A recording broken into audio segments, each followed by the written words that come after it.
Baik.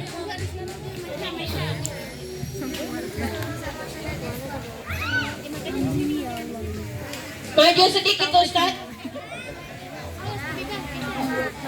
Ini butuh mic dua nggak Ustaz?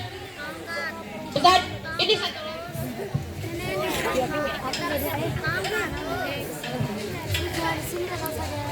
Jangan di sini di atas sana Amit sama sini. Sini lebih. Ini kamera. Udah.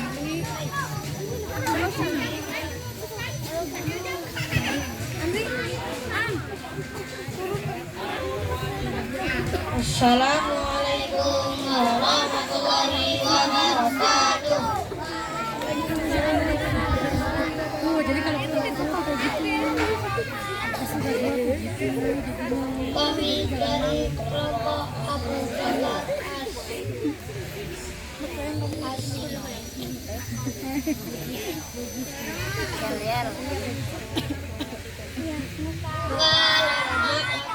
Pasang telinga, lihatlah ke depan, berjuang bersama.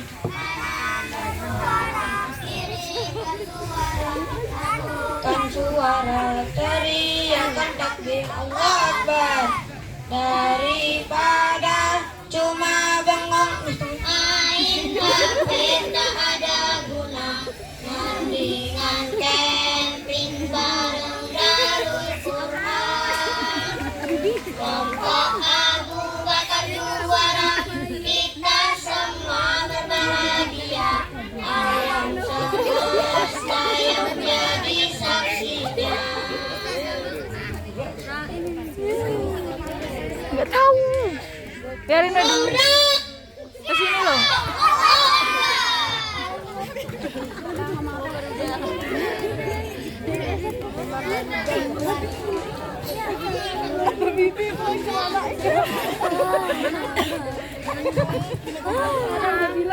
Darul Quran Al Haramain Kendal akan menampilkan drama kolosal tentang Abu Bakar As-Siddiq.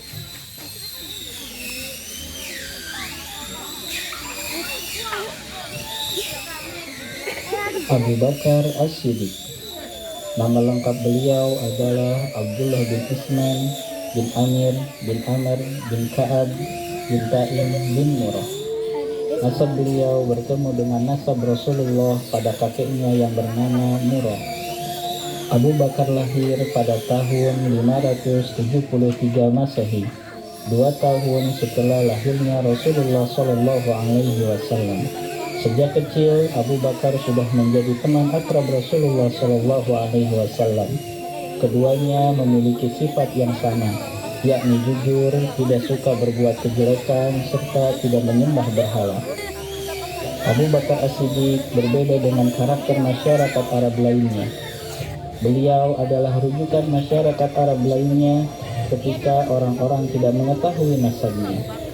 Juga sebelum memeluk Islam, Abu Bakar As-Siddiq sudah dikenal sebagai seorang pemuda yang memiliki akhlak yang mulia. Beliau tidak pernah menghina siapapun meskipun beliau dalam masa jahiliyah. Beliau adalah seorang yang gemar berinfak kepada siapa yang membutuhkan. Beliau juga adalah orang yang sangat menjaga harga dirinya. Bahkan sebelum masuk Islam pun beliau mengharamkan khamar atas dirinya.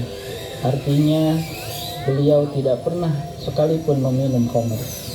Bukan hanya di daerah Mekah, Abu Bakar terkenal sampai ke daerah Syam lantaran akhlaknya yang mulia dan sifatnya yang dermawan serta kelihayannya dalam berdagang.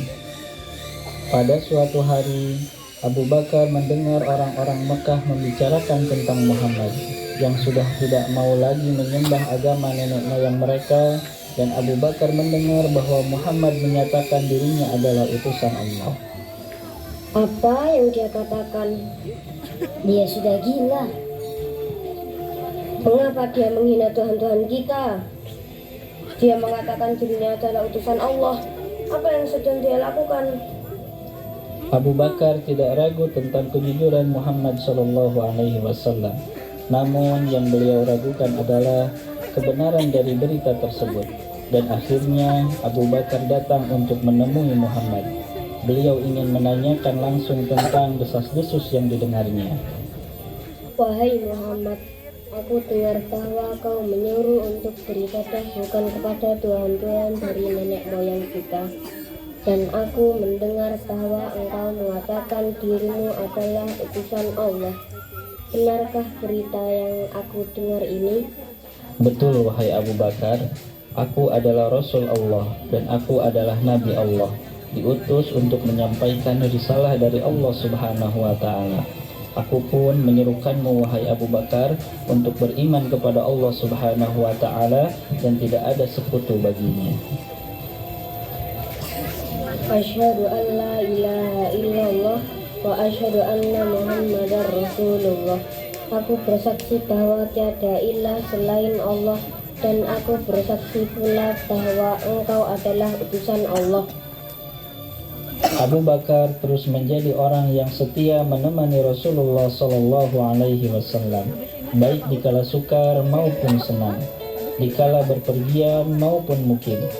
Rasulullah Shallallahu Alaihi Wasallam memberi Abu Bakar gelar sebagai orang yang jujur atau as-siddiq, dan hanya Abu Bakarlah satu-satunya yang memiliki gelar tersebut. Beliau digelari as-siddiq karena cepat membenarkan apa-apa yang diberitahukan oleh Rasulullah Shallallahu Alaihi Wasallam, yakni ajaran Islam. Pada saat masuk Islam, Abu Bakar sudah memiliki 40.000 dirham atau lebih kurang 169 juta rupiah. Semuanya disumbangkan untuk dakwah Islam. Rasulullah Shallallahu Alaihi Wasallam paling banyak menggunakan harta dari Abu Bakar. Pada suatu hari Rasulullah Shallallahu Alaihi Wasallam duduk bersama para sahabat-sahabatnya. Beliau menganjurkan para sahabatnya untuk bersedekah. Saat itu Umar bin Khattab sedang memiliki harta, maka Umar pun segera pulang. Bismillah, hari ini aku akan mendahului kebaikan Abu Bakar.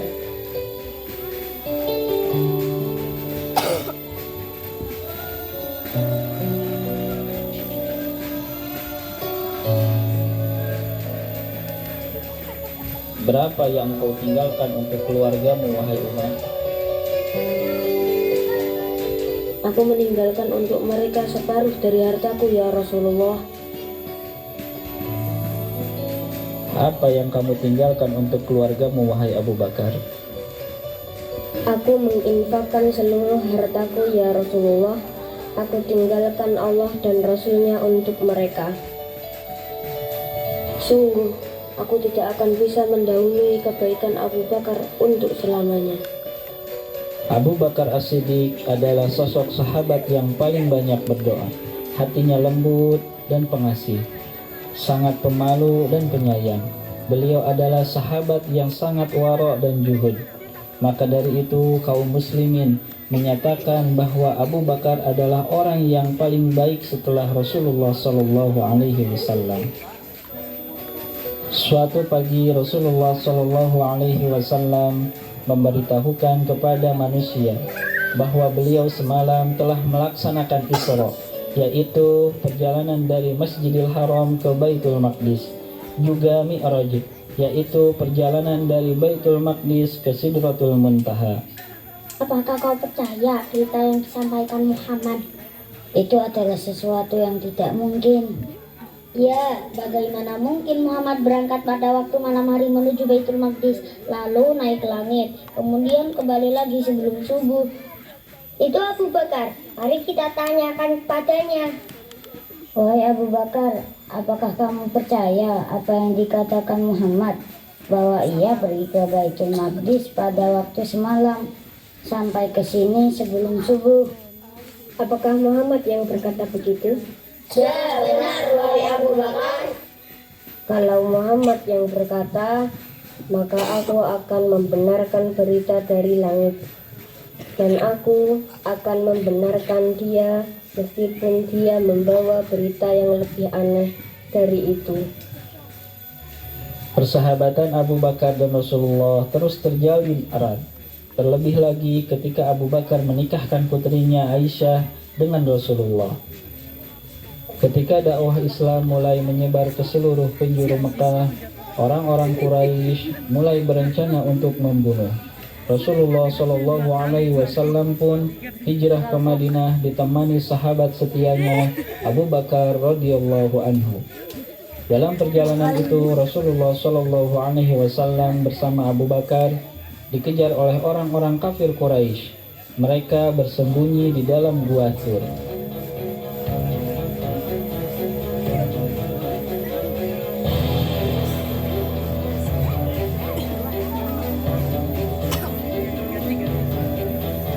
Sepertinya di sini ada gua. Ayo kita lihat.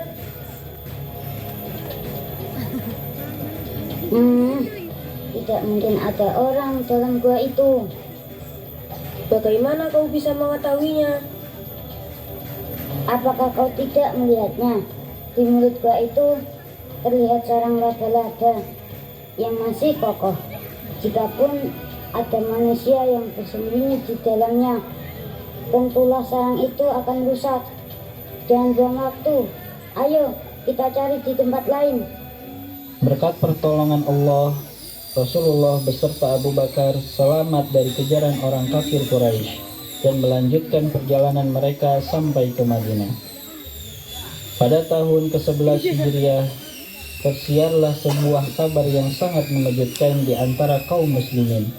Kabar itu adalah kabar tentang wafatnya baginda Rasulullah Shallallahu Alaihi Wasallam.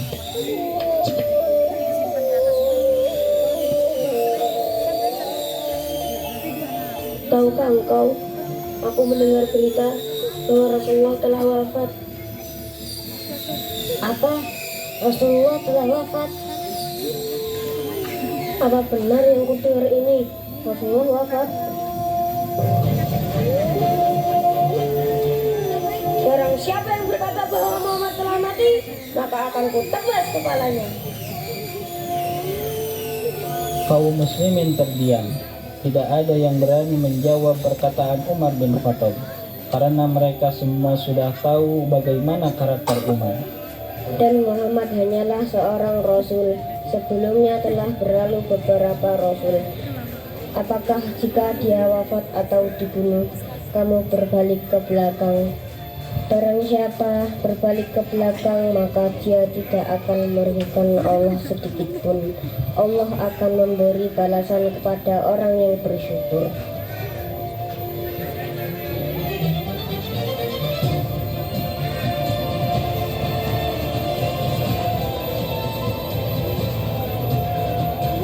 Kesedihan luar biasa melanda umat Islam.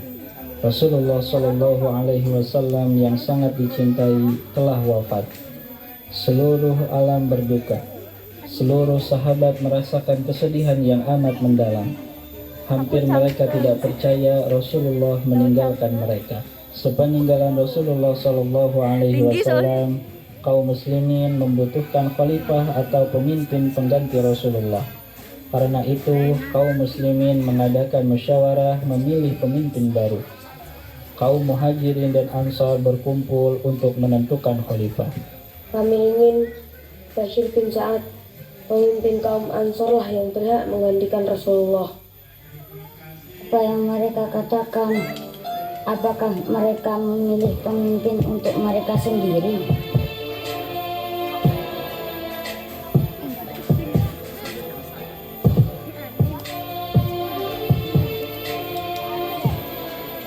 Ini ada Abu Baidah dan Umar. Pilihlah mana di antara keduanya yang kamu sukai dan berbaiatlah. Tidak, wahai Abu Bakar. Aku pun menolaknya, wahai Abu Bakar. Bagaimana denganmu, wahai Abu Bakar? Kau adalah orang terdekat Rasulullah. Kau pernah bersamanya di Gua Hira, dan kau jugalah yang Rasul tunjuk untuk menggantikan beliau menjadi imam ketika beliau sakit. Aku membaiatmu, wahai Abu Bakar.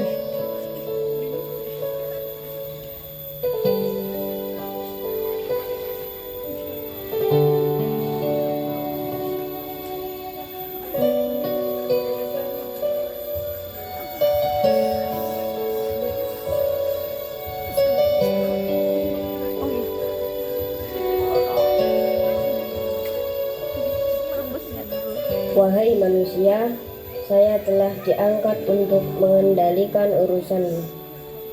Padahal aku bukanlah orang terbaik di antara kalian. Maka jika aku menjalankan tugasku dengan baik, ikutilah aku. Tetapi jika aku berbuat salah, maka betulkanlah. Orang yang kamu pandang kuat, aku pandang lemah, sehingga aku dapat mengambil hak darinya.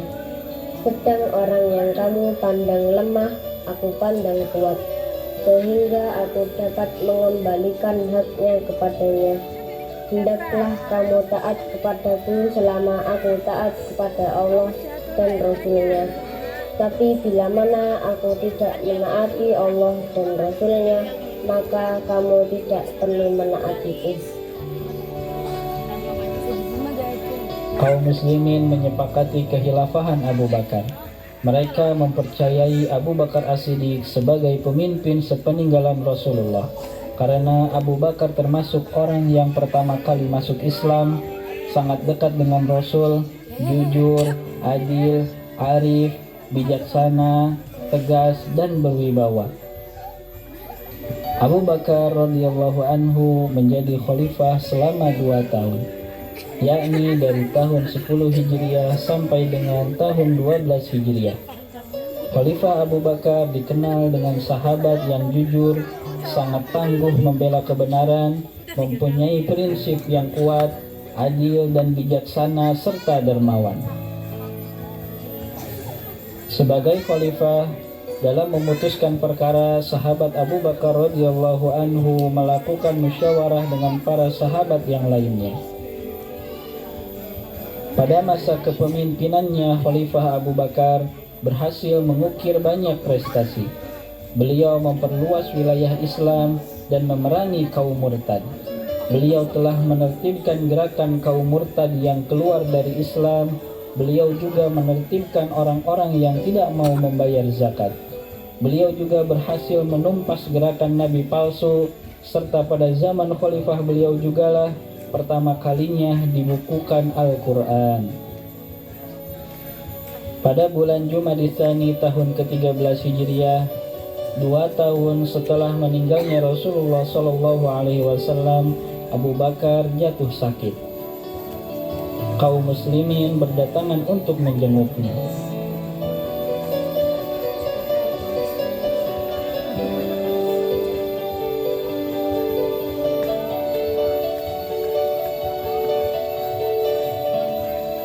Hari apa ini? Hari Senin, wahai Abu Bakar. Lalu, hari apa Nabi wafat? Hari Senin. Ya Allah, wafatkan aku malam ini. Berapa kain kafan yang dikenakan pada Nabi Sallallahu Alaihi Wasallam? 3, wahai Abu Bakar. Kemudian Abu Bakar menyuruh orang-orang untuk menyiapkan 3 kain kafan baginya, dan agar kelak dia dimandikan oleh istrinya Asma binti Umais. Matikanlah aku dalam keadaan muslim, dan susunlah aku bersama orang-orang soleh. Ketika sakit, Abu Bakar menulis wasiatnya agar kepemimpinan kelak diberikan kepada Umar bin Khattab, dan yang menjadi juru tulis waktu itu adalah Utsman bin Affan. Setelah surat selesai, segera dibacakan kepada segenap kaum muslimin, dan mereka menerimanya dengan segala kepatuhan dan ketundukan. Abu Bakar meninggal pada waktu malam hari. Umar bin Khattab kemudian mensolatinya, dan seluruh Madinah pun menangis. Abu Bakar dikuburkan berdampingan dengan makam Rasulullah SAW. Dari Abu Bakar As-Siddiq, kita dapat mempelajari banyak hal. Beliau beriman sebelum orang lain beriman. Beliau setia menemani Rasulullah Shallallahu Alaihi Wasallam dalam keadaan apapun, hingga Abu Bakar menjadi laki-laki yang paling dicintai oleh Rasulullah Shallallahu Alaihi Wasallam. Cukup nggak ya?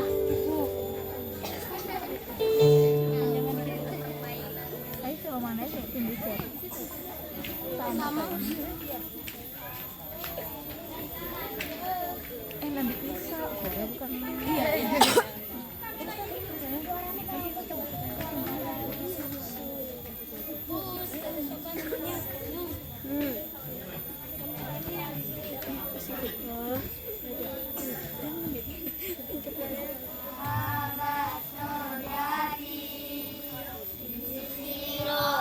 Rasulullah senantiasa bersama, senang atau susah,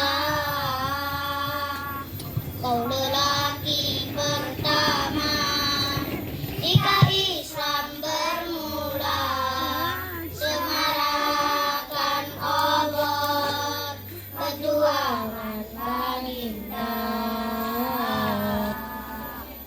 Oh Asidik, geraran yang terpuji, indah maknanya, setulus orangnya. Biarpun mereka sering mendustakannya, namun kau tetap membenarkan Rasulullah tercinta. Tutur saksikan pengorbananmu, titisan air mata menahan kepeditan. Namun kau tetap teguh setia demi seorang insan, kekasih Allah dirikan. Abu Bakar As-Siddiq, khalifah dunia Islam, kau yang pertama pengganti Rasulullah. Mulia pekertimu, penghias pribadi, agung jasamu, sanjungan hingga kini, pengorbananmu, kasih sayangmu, kecintaanmu jadi tauladan umat. Kau insan